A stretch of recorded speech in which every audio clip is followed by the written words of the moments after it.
नमस्कार मित्रों, सोना चांदी लाइव भाव चैनल में आपનું स्वागत है। मित्रों, आ चैनल में આપણે રોજના સોના ચાંદીના ગુજરાતના શહેરોના લાઈવ ભાવ તો આપીએ છીએ હાજર બજાર ભાવ કે જે ભાવે તમને સોનું ચાંદી મળતું હોય તે ભાવ આપણે આપીએ છીએ ડેઈલી, અને તે સિવાય આપણે ખાસ આપીએ છીએ આ રીતની માહિતી કોઈ નથી આપતું આપણી ચેનલ પર। આપણે ખાસ આપીએ છીએ તથ્યો આધારિત સોના ચાંદીના ભાવનું એનાલિસિસ કે આગળ સોનાનો ભાવ વધશે કે ઘટશે, શું થશે સોનાના ભાવમાં, આગળ તમારે અત્યારે સોનું લઈ લેવું જોઈએ કે રાહ જોવી જોઈએ ભાવ વધવાની કે ઘટવાની, તેની ખાસ માહિતી આપણે અહીંથી વખતો વખત આપીએ છીએ। અને આપણે જે આપણા પાછલા વિડીયો મૂક્યા છે તે દર્શક મિત્રોને ખૂબ જ પસંદ આવ્યા છે, આપણને ખૂબ જ સરાહના મળી છે અને લાખો મિત્રોએ આ વિડીયો જોઈને આપણને પ્રોત્સાહન આપ્યું છે કે આગળ પણ આ રીતના વિડીયો આપણે મૂકતા રહીએ અને તમને આ ખૂબ જ અગત્યની માહિતી આપતા રહીએ।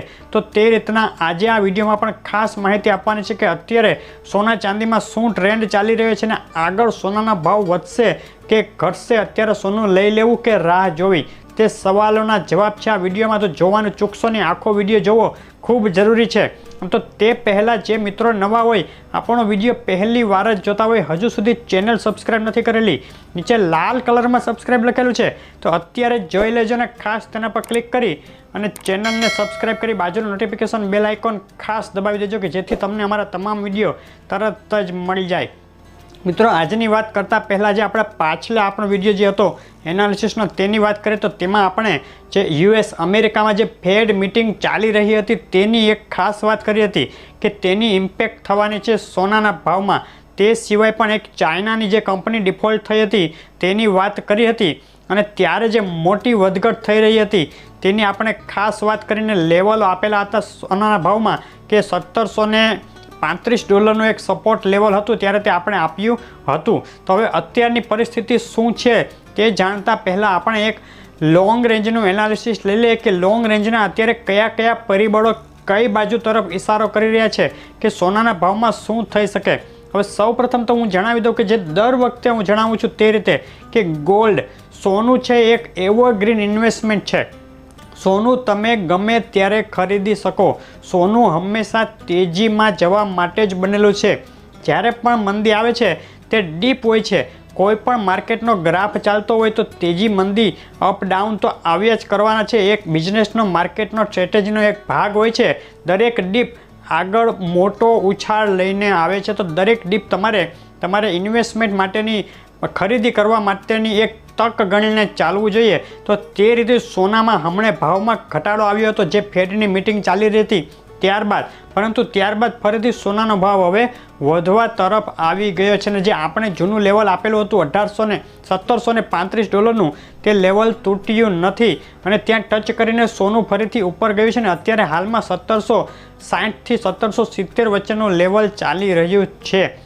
અને અત્યારના જે લોંગ રેન્જના પરિબળો જોઈએ તો સૌથી પ્રથમ તો આપણે ગયા વખતે જે ફેડની મિટિંગની વાત કરી હતી તો તેનું શું રિઝલ્ટ આવ્યું, તો ફેડની મિટિંગનું રિઝલ્ટ હું બહુ ટેકનિકલ ટર્મમાં નહીં જાઉં કારણ કે ટેકનિકલ ટર્મમાં તમને પછી કંટાળો આવવા માંડશે। લોકોને તો જાણવું ફક્ત એટલું હોય છે કે ભાવ વધશે કે ઘટશે, તે અમને જણાવી દો। તો ખૂબ ટૂંકમાં હું વાત પતાવવાની કોશિશ કરીશ કે ફેડની મિટિંગનું રિઝલ્ટ એ રીતનું આવ્યું હતું કે સોનાના ભાવમાં મોટી અસર ન થાય, મોટો ઘટાડો કે મોટો વધારો ફેડની મિટિંગને લીધે આવવાનો નથી। જે કાંઈ નિર્ણયો હતા તે તેમણે સ્ટેબલ રાખ્યા છે અને ફરીથી 4 નવેમ્બરે મિટિંગ થવાની છે ત્યારે મોટા નિર્ણયો લેવાની શક્યતા છે।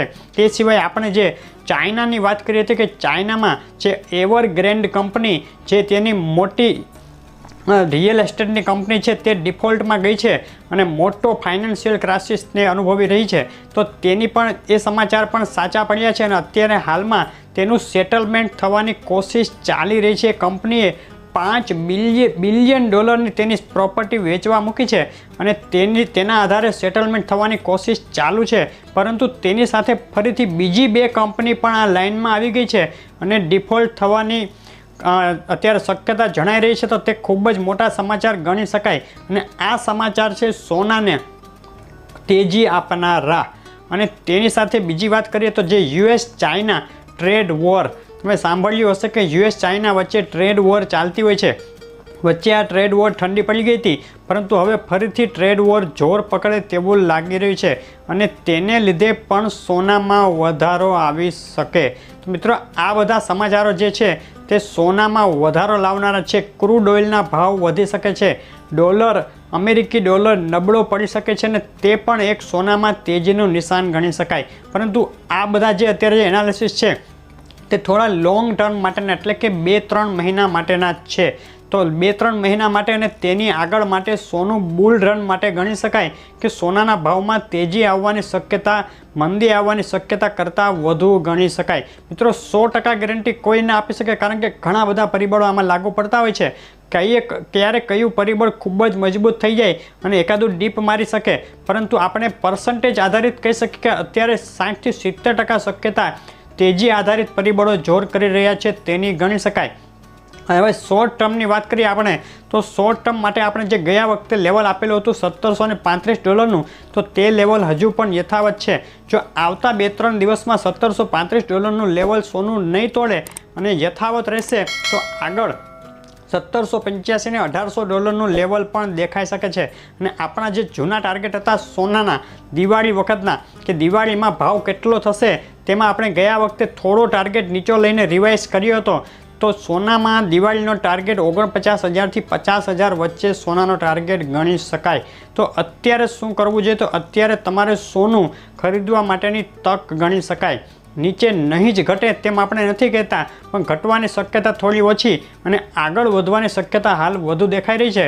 તો અત્યારે જે મિત્રોને સોનું ખરીદવાનું હોય, આવતા 1-1.5 મહિનામાં જેમને લગ્ન હોય નવેમ્બર મહિનાની પહેલાં, તો તે મિત્રોએ સોનું અત્યારે ખરીદી લેવું જોઈએ. અને જો ડિસેમ્બરમાં જે મિત્રોને લગ્ન હોય કે ડિસેમ્બરમાં સોનું ખરીદવાની ગણતરી હોય, તો તેમણે 50% સોનું ખરીદી શકાય. અને ત્યારબાદ જે 4 નવેમ્બરે ફેડની મિટિંગ થવાની છે, તેમાં જો કોઈ ઉલટફેર થાય અને સોનામાં વધુ એક ડીપ આવે, તો તેના આધારે ફરીથી બીજું 50% સોનું ખરીદી અને આગળ લેવલ કરી શકાય. મિત્રો, આ હતી શોર્ટ રેન્જની વાત. લોંગ રેન્જમાં આપણે પહેલાં પણ કહીએ છીએ કે સોનામાં લોંગ રેન્જમાં 5-7 વર્ષ માટે 70,000 થી 80,000 ભાવ આવી શકે છે અને ખૂબ સારી શક્યતા છે. સોનું હંમેશા તેજીમાં જ હોય છે અને આગળ જ વધવાનું છે અને ભાવ વધવાના જ છે. ચાંદીની વાત કરીએ તો ચાંદીના ફંડામેન્ટલ પણ એટલા બધા નબળા નથી, પરંતુ ચાંદીમાં એક નાનકડો ડીપ દેખાઈ શકે અને ચાંદી 60,000ની અંદર સરકી શકે ટૂંક સમય માટે, પરંતુ ત્યારબાદ ફરીથી તેમાં તરત જ 62-63,000નું લેવલ ચાંદીમાં દેખાઈ શકે. પરંતુ ચાંદીમાં અપડાઉન ખૂબ મોટા હોય છે, જેથી ચાંદીમાં ટ્રેડિંગ કરવાની કે રોકાણ કરવાની સલાહ આપતા નથી આપણે, કારણ કે તેમાં ખૂબ મોટું રિસ્ક રહેલું છે. અને અત્યારે હાલના ભાવ જોઈએ તો સોનાના ભાવ ચાલી રહ્યા છે $48,400. 24 કેરેટ 10 ગ્રામ સોનું. ચાંદીનો ભાવ છે $61,800 પ્રતિ કિલોએ. અને આવતીકાલે ફરીથી આપણે નવા ભાવ લઈને આવશું અને દર અઠવાડિયે આ રીતનો આપણે ટ્રેડિંગ એનાલિસિસ તો આપીએ છીએ. તો વિડીયો કેવો લાગ્યો તમે ખાસ જણાવજો, તમને મદદરૂપ થાય છે કે નહીં તે પણ ખાસ કહેજો. ફરીથી મળીશું નવી અપડેટમાં નવા એનાલિસિસ સાથે. ત્યાં સુધી રજા લઉં છું. આપનો દિવસ શુભ રહે. આભાર.